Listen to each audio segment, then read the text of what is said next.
Hi, this is layer 5 now in this process of layering a painting. So in layer 5, we're interested in beginning to find this compromise between deceit and reality. We're starting to lose shapes and find and exaggerate some shapes and diminish others.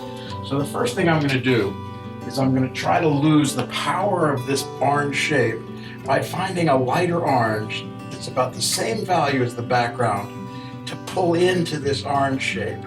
So I'm suggesting the light is coming from this way. I want to pull our eye toward the center of the vase rather than at that edge. So I'm going to start to lose this edge and still make a sense of interest. One of the ways we find interest is to find two different colors and mix them to the same value. So if I look at this edge, that orange and the blue are just about the same value. I think that orange could be just a touch lighter. So I'm going to find a little more light into it and just touch it in and pop it right into the blue. So we have multiple references to that edge and pull it across here and just sort of lightly drag it so that we have some sense of value moving the eye from that edge to the center. At the same time I do that, I'm going to take some of that pure orange and pop it over here with that same dirty brush.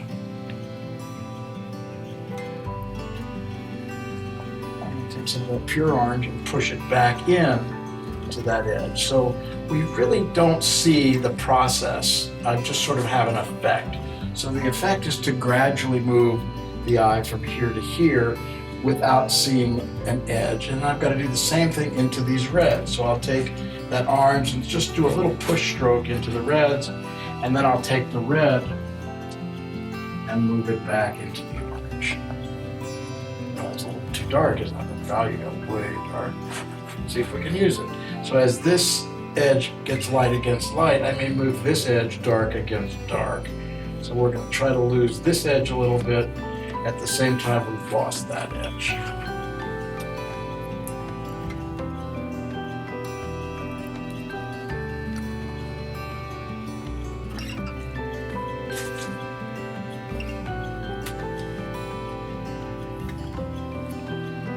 Notice at this point in the painting process, I'm not blending the paint or spreading it.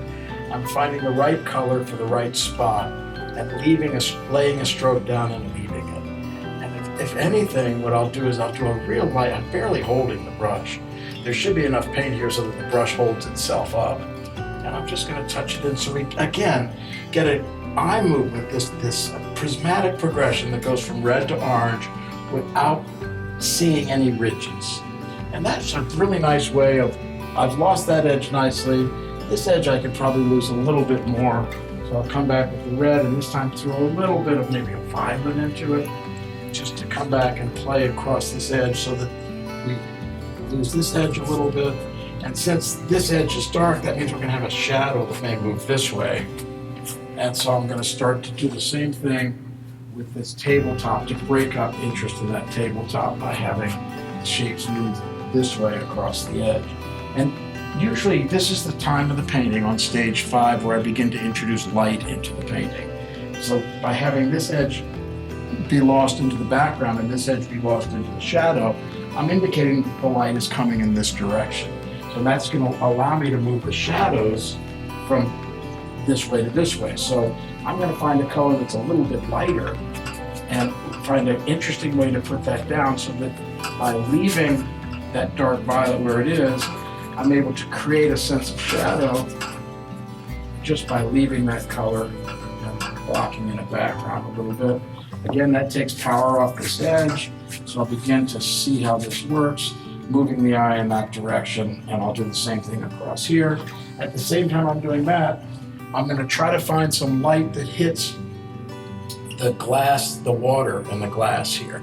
So usually, when we're painting a non-pigmented subject like a clear glass, we look for the thickest part of the glass. So if we're looking through the side of the glass, we're looking through a lot more glass than right here, and also at the base of the glass. So here I'm going to start to touch in just a thin line across that edge and maybe even across the back, reflecting some of those colors there into the glass. But on this side, where the glass is thicker, I may actually find a bigger dark. Let that and thin it out here and find a bigger dark again there. So we're beginning to introduce this sense of light and form into the vase. At this point, I can bounce and reflect some light wherever I want to. Again, I'll clean up and reinforce the edge. I'm going to let this create a shallow line. And at this stage of the painting, since so much of the painting is already suggested, I'm going to try not to do too much description. I'm going to pick areas where I really want to describe things like a flower or a leaf, and other areas where I want the eye to move past.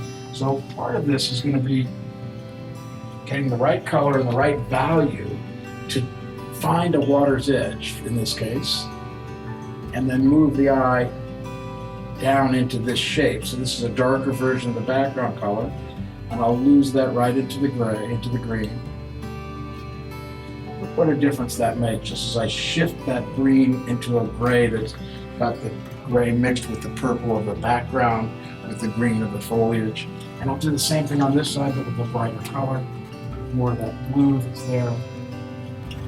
So I'll pop that in, I'll begin to find little bits of this background blue, and just find individual strokes to leave that into the paint.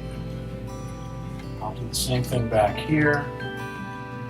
Maybe find a little touch of this just to stop the eye. And then find the point where the stems hit the water and emphasize that. And then coming out of that dark shape, I'll lighten up the green and see some reference to these stems continuing into this dark. And I'll just continue to paint on this as we go. My job here at this point in the painting is to start to do two things. I'm starting to impose light by losing edges, and I'm starting to add color to intertwine. I'm not really putting stems in here. I'm using these stems as an excuse to pull this green into the violet, just like I'm using these violets up here as an excuse to integrate these forms. So what I'm doing now is I'm just integrating one form to the other, and I'm letting light or context help me make the decision.